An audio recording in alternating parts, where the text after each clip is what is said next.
Good morning. I'd like to thank our witnesses for being here one more time. This is a topic I've been interested in since 8th grade. I'd like to thank Ms. Mace for working with me on this topic and for making this a joint subcommittee hearing. Last year, the Subcommittee on National Security, the Border and Foreign Affairs held an historic hearing to understand the potential national security risk of unidentified anomalous phenomena, or UAPs. We heard from former Navy Commander David Fravor, who shared firsthand experience with a UAP engaged while on duty in the Pacific. We learned from David Gresh, a former member of the intelligence community, who revealed the supposed existence of secret government programs hidden from congressional oversight. Additionally, former military pilot Ryan Graves informed us of the limited ways in which the military and commercial pilots can report UAP sightings. Since that last hearings, I've led several briefings with government agencies to deepen my understanding with these issues.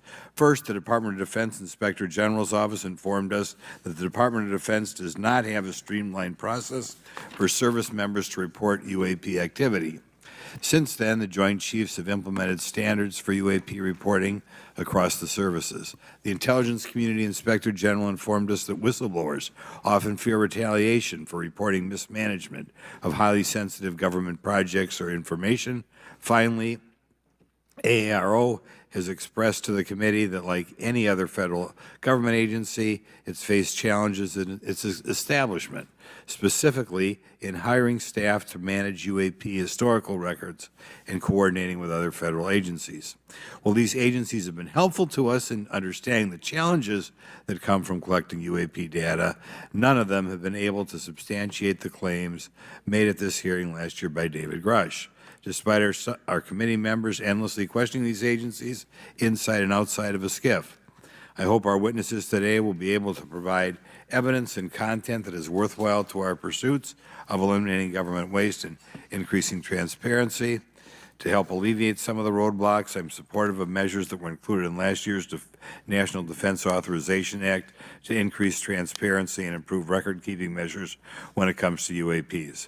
But I believe there's still more work to go. I co-led the Safe Airspace for Americans Act with Ranking Member Garcia, which requires the Federal Aviation Administration to develop procedures to collect UAP data from civilian aviators. I look forward to working with members of Congress to see that this legislation and other UAP legislation crosses the finish line. I'm deeply alarmed by the reporting of the massive drone swarm that flew over Langley Air Force Base in Virginia last December. Langley is the home of the 1st Fighter Wing, which maintains half of the F-22s in the U.S. Air Force inventory. Reports of this incident indicate these drones were roughly 20 feet long, flying more than 100 miles an hour at an altitude of over 3,000 feet. Yet the origin of these drones and their operators remains a mystery. This incident and other sightings near sensitive military installations highlights the complexity of the UAP challenge facing our intelligence, defense, and homeland security committees. Whether these phenomena are the result of foreign adversaries developing advanced technologies or something else entirely, we must take them seriously, investigate them thoroughly, and assess their implications on national defense. The repeated UAP sightings around sensitive military sites underscores the need for innovative defensive strategies beyond traditional measures.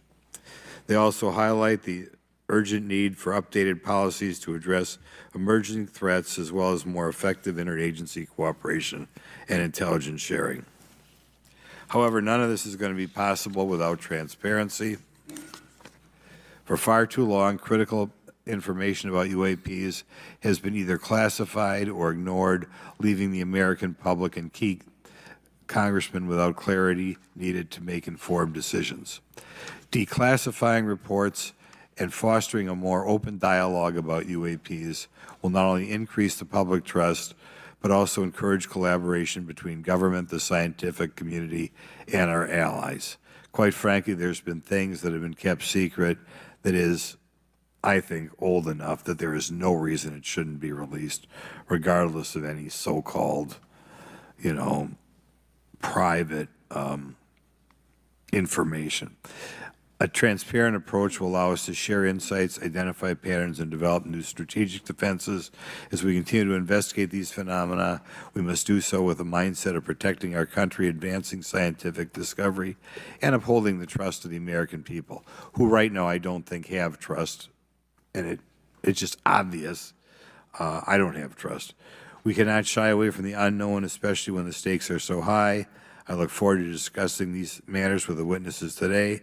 I'm hopeful we can learn from the testimony and come out of this hearing with actionable ideas to advance UAP transparency. Actually, the idea is just to say, in my mind, go back 15 years and everything has to be released. I'm hopeful that we can learn from their testimony and come out of this hearing. And with that, I yield back.